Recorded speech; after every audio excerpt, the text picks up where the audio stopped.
ছেলেতে বই ঘরে দরজা লেগে শুয়ে আছে। আমি ভালো মন্দ কিছুই জানছি না। ছেলেটাকে যখন দড়ি করি ভেঙেছে, ছেলে তখন খাটে লড়াই করছে। তখন বলছে এত শব্দ কিসের লেগে হচ্ছে। স্বামীকে খুন করার অভিযোগ উঠল স্ত্রীর বিরুদ্ধে। মুর্শিদাবাদ জেলার সালার থানার অন্তর্গত কাগ্রাম এলাকায় স্বামীকে গলায় ফাঁস দিয়ে খুন করার অভিযোগ উঠল তার স্ত্রীর বিরুদ্ধে।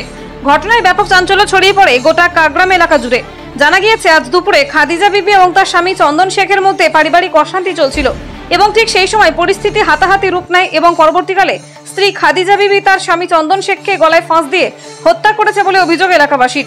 ঘটনার খবর পেয়ে সালার থানার পুলিশ ঘটনাস্থলে এসে মৃতদেহ উদ্ধার করে ময়না তদন্তের জন্য মর্গে পাঠিয়েছে। অন্যদিকে খাদিজা বিবি নামের ওই মহিলাকে আটক করে থানায় নিয়ে গেছে পুলিশ। সমগ্র ঘটনার তদন্ত ইতিমধ্যেই শুরু করেছে সালার থানার পুলিশ। ফাঁসি চাই। আমার ছেলেতে বই ঘরে দরজা লেগে শুয়ে আছে। আমি ভালো মন্দ কিছুই জানছি না। ছেলেটাকে যখন দড়ি করি ভেঙেছে, ছেলে তখন খাটে লড়াই করছে। তখন বলছে এত শব্দ কিসের লেগে হচ্ছে। তখন ঘরের শেকল তুলিতে মারছে, দৌড় রাস্তা দিয়ে পালিয়ে এলো, রাস্তা লোকে ধরে দিলে এলো। এই তখন বলছে আমার ভাই শেষ করে দিয়েছে বাপ আমার। আমি এইটুকু দেখেছি বাপ আমার। আমার মেয়ের ফাঁসি চাই বাপ আমার। আমার জান দিয়েছে, আমার জান চাই বাপ আমার। আমার ভালো ছেলে নামাজ পড়িয়ে এলু বাপ আমার। দুটো সময় নামাজ পড়িয়ে এলু, বেটাকে ভাত দিল, সেই ভাত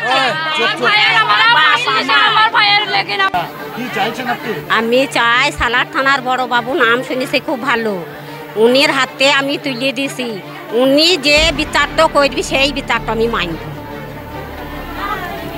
সালার থানার বড় বাবু খুবই ভালো, বিশ্বাস করে আমি তুলে দিছি। ওই বড় বাবু বিচার যেন ফাঁসির অর্ডারের বিচার যেন হয় ওই বড় বাবুর হাতে।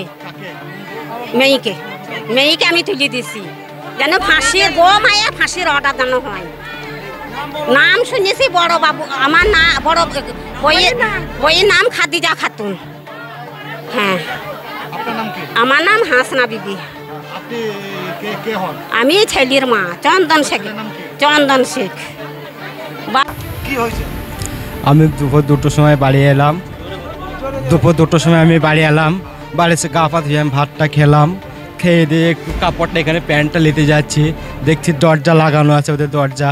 তারপর দেখছি কোনো সাউন্ড কিচ্ছু নয়, ঘর থেকে কিচ্ছু বেরোচ্ছে না। আমি টুকু মেরে দেখছি তো আমার ভাইয়ের উপরে এরম করে ধরে বসে আছে, মা কালীর মতো এইরকম করে ধরে আমার ভাইয়ের উপরে বসে আছে, চেপে বসে আছে। ওই আমার মেজু ভাবি খাদিজা খাতুন ও টিপি ধরে বসেছিল ওইখানে খাটের উপরে গামছাতে লাস্টে চুড়ি পুড়ি আমরা সব পড়ে আছে খাটে, দেখলেন সব। তালিপুর বাড়ি মেয়েটা, খাদিজার নাম, তালিপুর বাড়ি খাদিজা বলে নাম মেয়েটার। চুড়ি পুড়ি সব ভাঙা পড়ে আছে উপরে খাটের উপরে। তো মেয়েটাকে মেরে, ছেলেটাকে মেরে ওই মেয়েটা ঝুলে দিয়েছে। আমার মনে হচ্ছে ওই রসা পশা দিয়ে মনে হয় গলায় টিপে ধরে গামছা দিয়ে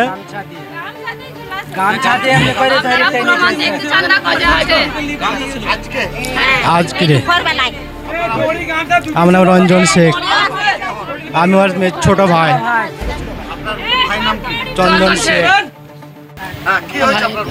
আমার ভাই বোম্বে কাটিং কাজ করতো, দেওয়ার বিটা আমি দিয়ে দিয়েছি। আমি বড় ভাই, গার্জেন আমার বাপ নেই, ঠিক আছে।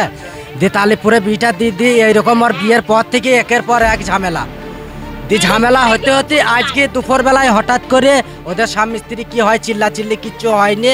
ওইরকম করে ঘরটা খুলে না দেখে আমাদের এই ছোট ভাইটা লাথি মেরে দরজা খুলে দেখছি। একবারে ইয়ার মেয়েটা ছুটি বাইরে, একবারে ওকে রাস্তার লোক ধরে লইলো, একবারে পালিয়ে যাচ্ছিল। আমার ওই মেয়েটার ফাঁসি চাই। আমার ভাই ফরজগারি, হ্যাঁ আমার ভাই ফরজগারি, আমার ভাই খুব ফরজগারি।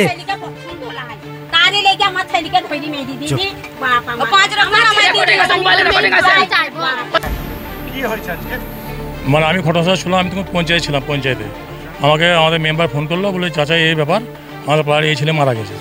আমি তো ছুটি দিয়ে চলে, আমি পাড়াতে আমার এই পাড়া তো আমার বাড়ি। যথারীতি দেখলাম প্রচুর লোক এখানে। মেয়েটাকে ওখানে ঘর থেকে বার করা হলো। মেয়েটাকে আমি বললাম ঘরে ভরবো, তো কোনো সিচুয়েশন পেলাম না, এখানে কাছে রাখলাম যাতে মেয়েটাকে আমার নিরাপত্তা রাখতে পারি।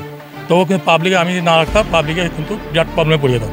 ওই জন্য মেয়েটাকে আমি পুলিশকে ফোন করে মেয়েটাকে পুলিশ হাতে তুলে দিই। মানে আপনি কি শুনলেন যে মেয়েটি দায়ী? হ্যাঁ মেয়েটাই দায়ী, প্রত্যেকটা 100 লোক মেয়েটা দায়ী, মানে মেয়েটাই দায়ী। মেয়েটার বাড়ি তারিপুর, আমি জানি তারিপুর বলে এটা। কোন পাড়াটা? আমার নাম আইনুদ্দিন। মেয়েটার নাম হচ্ছে খাদিজা বিবি। চন্দন শেখ। আমার নাম মোহাম্মদ আইনুদ্দিন, আমি এলাকার প্রধান।